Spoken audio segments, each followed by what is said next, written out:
Hello, I'm the 10-minute English teacher. Let's get you exam ready. Today we're revising for GCSE English Literature and we're thinking about unseen poetry. We're going to be looking at The Darkling Thrush by Thomas Hardy.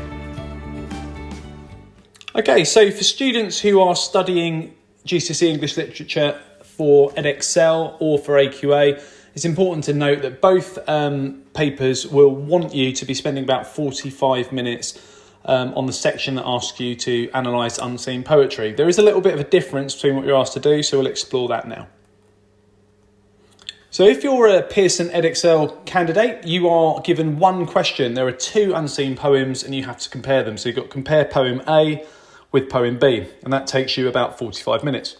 If you're an AQA candidate, you've got a slightly different task ahead of you, and in many ways a bit more of a favourable one. You've got half an hour analysing poem A and writing about that, and then you've got a shorter question that's an 8-mark question asking you to spend about 15 minutes on that. That's asking you to compare A and B, and it's a wonderful question because you get to reuse and recycle some of the things that you've said in the question before when you've spent half an hour or so analysing poem A. So that's the difference between the two exam papers. What we're going to do today is look at a poem that's likely unseen to us, and we're going to be thinking about how we might write about it and how we might start to tease out those meanings. So in less than 10 minutes, we will read a poem. We'll understand how a key theme is presented in it. We're going to think about the structure of the poem. We will have considered key uses of language, and we'll also know how to structure our written response. So today's question, it is an AQA longer question, the first question of the 45 minutes that I'm posing to you. But if you are an Edexcel candidate, it's great for you to be looking at an unseen poem and thinking about what key meanings you can take away from it. So here's the question. How is nature presented in The Darkling Thrush by Thomas Hardy? So here's the poem. I'll read it to you in a moment, but ultimately what it's about is somebody on a walk in a very, very cold time of year, at the either at the end of the year or the beginning of the year, and it's night is falling and it's a really bleak sort of setting, and at the end of the poem a thrush heads out towards the horizon and sort of brings a little bit of hope and light to this otherwise quite bleak poem. It's a really wonderful poem. I'll read it to you now. I leant upon a coppice gate when frost was spectre grey, and winter's dregs made desolate the weakening eye of day.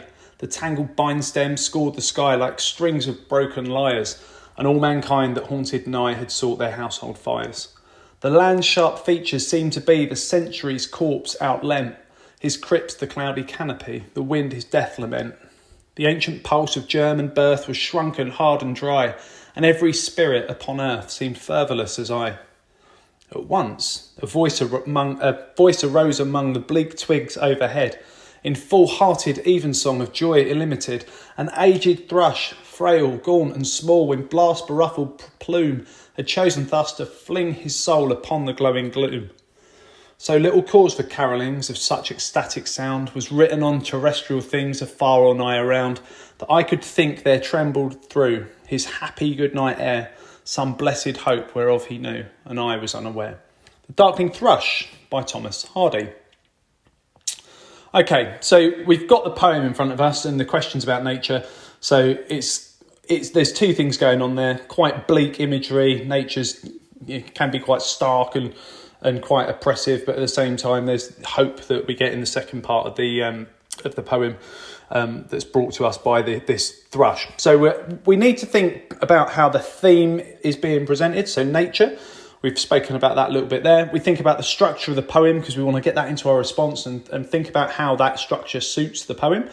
And then we're going to look at how the ideas or the meanings of the messages of the poet are provided in the language that's used.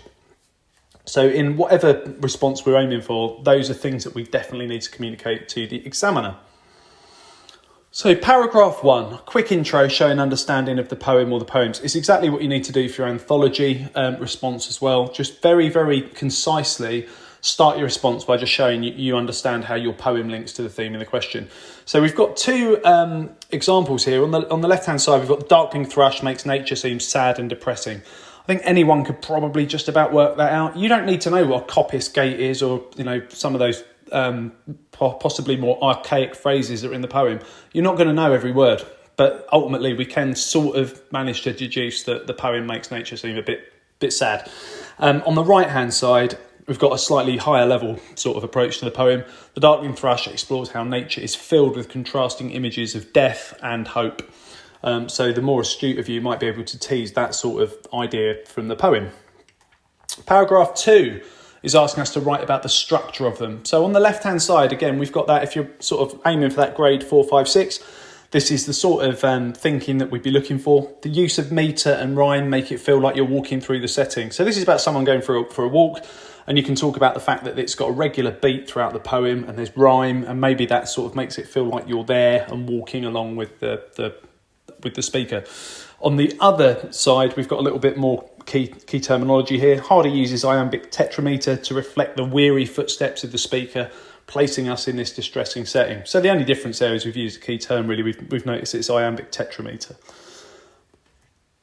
And once we've done that, so we've introduced the poem, shown how we know it links to the theme, we've talked about the structure, then it's time to start analysing the language. So we've got a simple point here. In the poem, nature is depressing and bleak, and then we've got a bit of an example of that in the text. So Hardy writes, "Frost was spectre grey." It's a really wonderful line from the poem.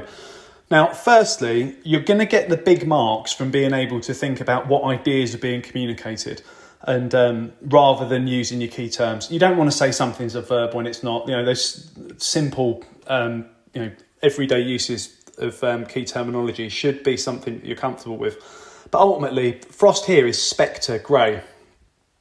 You can know which one spectre in this phrase is, but that isn't the thing that's going to get you the big marks. Just knowing key terms isn't something that's alone is going to get you the marks. It's being able to explore what's being communicated. Now, spectre grey, when you look at that, I mean, what is it? Is it an adjective? Is it a phrase? Because a spectre is a thing, it's a noun, so it's quite easy to get confused here. In actuality, all of these key terms that you can see on the right would work. So it's being used as an adjective. You could talk about the phrase spectre grey. You could talk about the image of a spectre is being introduced here.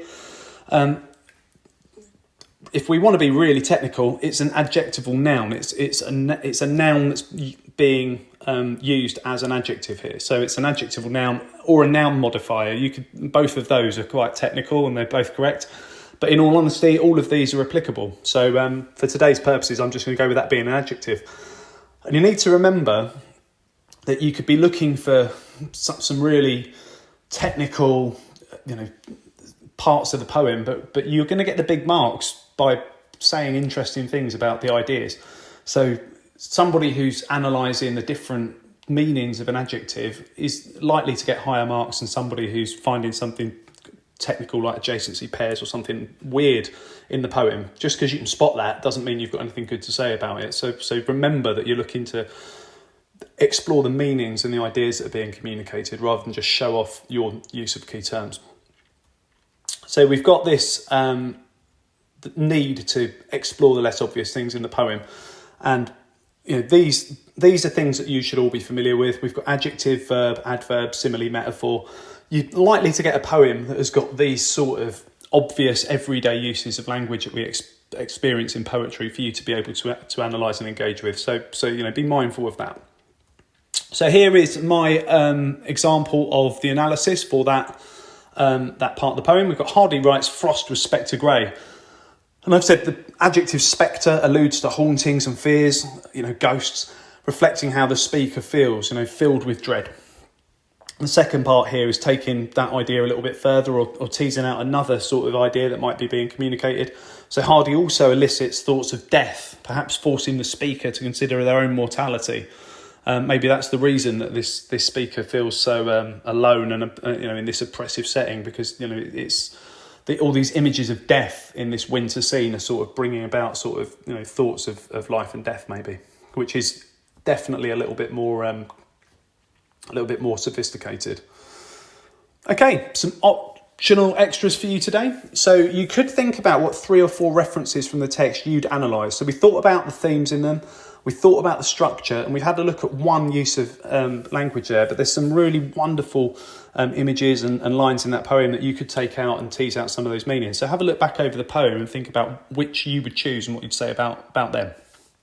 If you want to compare this to another poem, a different poem with a slightly different tone and feeling is I Wandered Lonely as a Cloud by Wordsworth. It may be one you're familiar with. Look that up, it's very easy to search for, and then write your own comparison to that. Okay, check out the other videos on my channel. I'll continue to add content, and feel free to ask something you'd like to see me cover in the comments section. Don't forget to like and subscribe and share, and keep revising.